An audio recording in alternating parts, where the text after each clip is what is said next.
Tadi Ustadz ada menyebut yang tak saya sebut tentang Gus Baha. Yang satu lagi kitab kuning berjalan namanya Kiai Haji Idrus Romli. Dari Syekh Zubair turun ke bawah ke Syekh Maimun Zubair yang dimakamkan di Ma'la. Dari Syekh Maimun terus turun ke Gus Baha.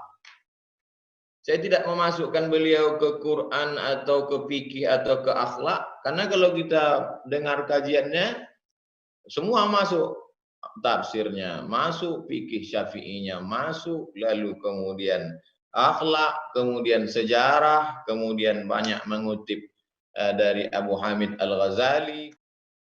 Jadi kerinduan keinginan itu dari cerita, ada yang bercerita. Ramadan ini juga begitu, ada yang menceritakan ke kita, ada loh satu bulan namanya Ramadan yang di dalamnya begini-begini. Oleh sebab itu dari cerita inilah muncul keingintahuan, dari keingintahuan itu mencari-cari, setelah mencari penasaran, akhirnya bertemu, setelah bertemu berkasih sayang, rindu, maka menjaga kasih sayang. Saya kira kalaulah Ramadan ini seperti pertemuan perkenalan kita, tentulah kita akan sayang dan merindukan Ramadan.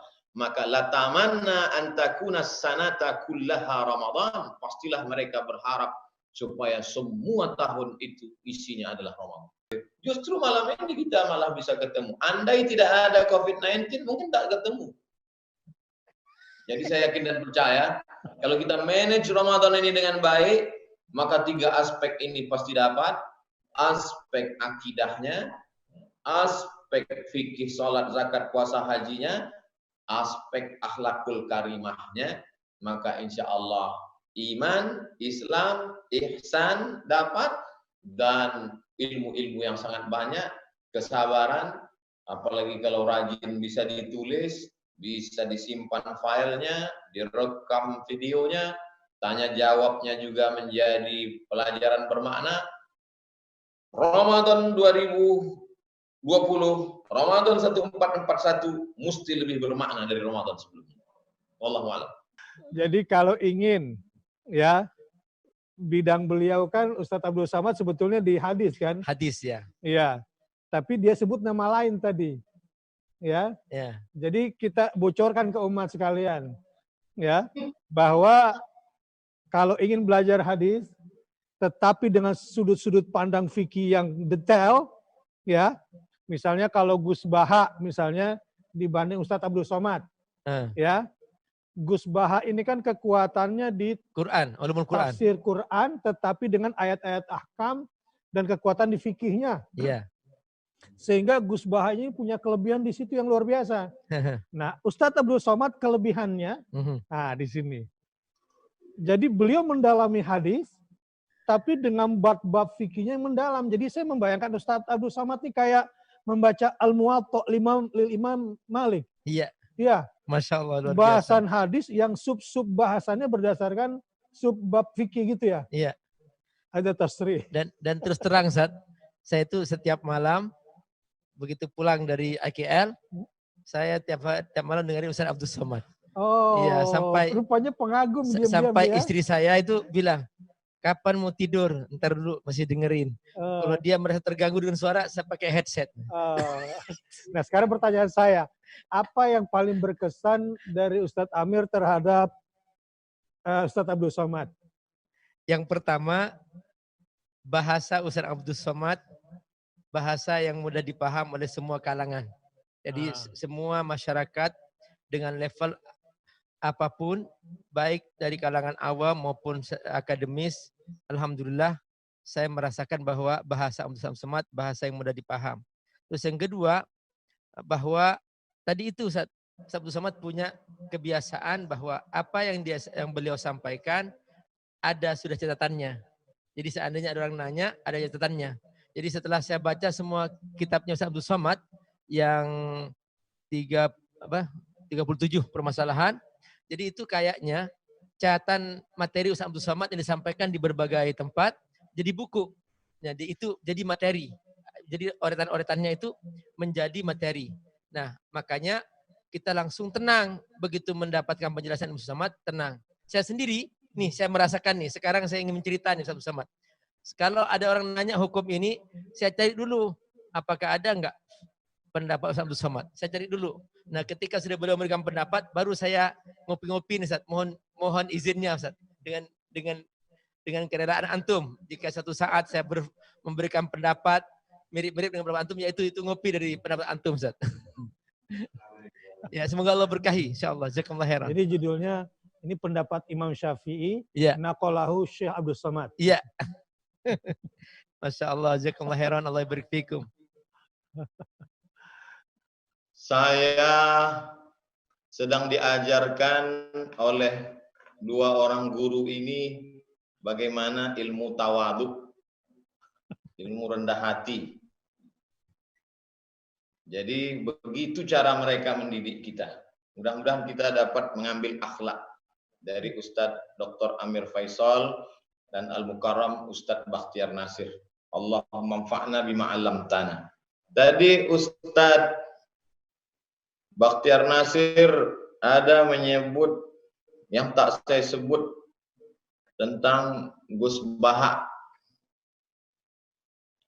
Ada seorang mufti Makkah. Ini catatannya agak lebih kecil dari yang tadi, Ustaz.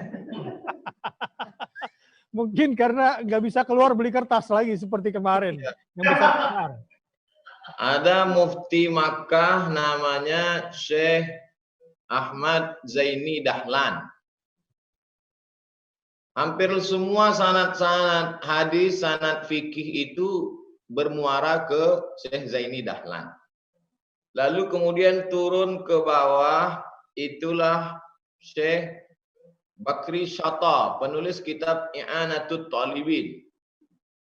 Lalu dari Syekh Bakri Syata turun ke bawah Syekh Mahfud At-Termasi. Termasi dari Tremas, Pacitan. Dari Syekh Mahfud At-Termasi turun ke bawah Syekh Faqih Mas Kumambang. Dari Kiai Haji Syekh Faqih Mas Kumambang yang mengambil sanad di Masjidil Haram dari Syekh Mahfuz, baru turun ke bawah ke Syekh Zubair. Dari Syekh Zubair turun ke bawah ke Syekh Maimun Zubair yang dimakamkan di Ma'la. Dari Syekh Maimun terus turun ke Gus Bah yang disebutkan oleh Ustadz Bakhtiar Nasir tadi. Saya tidak memasukkan beliau ke Quran atau ke fikih atau ke akhlak, karena kalau kita dengar kajiannya semua masuk, tafsirnya masuk, fikih syafi'inya masuk, lalu kemudian akhlak, kemudian sejarah, kemudian banyak mengutip dari Abu Hamid Al-Ghazali, kemudian tapi saya kira semua guru-guru kita memperkaya kita sehingga bulan Ramadan kali ini saya pikir lebih meriah dari bulan sebelumnya, karena sebelumnya mungkin di masjid, hari ini kita lebih banyak menggali ilmu dari haddasana Zoom wa haddasana YouTube. Masya Allah. Taraktu fikum amraini, kutinggalkan pada kamu dua perkara, ma intamasaktum bihima, kalau kamu pegang yang dua ini lan tadillu abada, kamu tidak akan sesat untuk selamanya. Kitab Allah Al-Quran wa sunnati, dan sunnah Rasulullah Sallallahu Alaihi Wasallam. Tapi Quran dan sunnah ini adalah kertas, tinta di atas kertas, dia tidak bisa menjelaskan dirinya.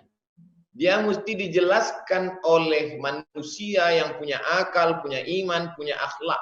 Maka dijelaskan oleh satu hadis lagi, al-ulama warasatul anbiya. Maka ada tiga, Al-Quran, sunnah, ulama. Ulama inilah yang berijtihad dengan segala perangkat. Umat akan selamat kalau dekat dengan ulama. Tapi kalau sudah jauh dari ulama, dia akan baca sendiri, rasa sendiri, interpretasi sendiri, nyasar sendiri. Maka bulan Ramadan bulan mendekatkan diri dengan ulama, bulan Ramadan bulan mendekatkan diri ke Quran dan Sunnah melalui pemahaman para ulama. Allahumma faqihna fid din, ya Allah dalamkan ilmu agama kami, wa 'allimna ta'wil, ajarkan kami pemahaman Al-Qur'an dan sunnah yang benar, warzuqna fahmal mursalin, seperti yang kau berikan kepada para nabi dan wali-walimu ya Allah. Amin. Adapun Tuhan guru-guru kami, Allahumma tawil umurahum, panjangkan umur mereka, wa sahih ajsadahum, sehatkan badan mereka, wa qawi imanahum, kuatkan iman mereka, mati'na bituli umurihim, berikan kami nikmat dengan barokah umur dan ilmu mereka ya Allah. Allahumma dafa'na al-ghala wal waba wal fahsya wal riba wal zina. Selamatkan negeri kami dan negeri-negeri yang lain, saudara-saudara kami dari malapetaka, bil khusus wabah corona ini ya Allah. Wa sallallahu ala nabiyyina Muhammad wa ala alihi wa sahbihi wasallam walhamdulillah.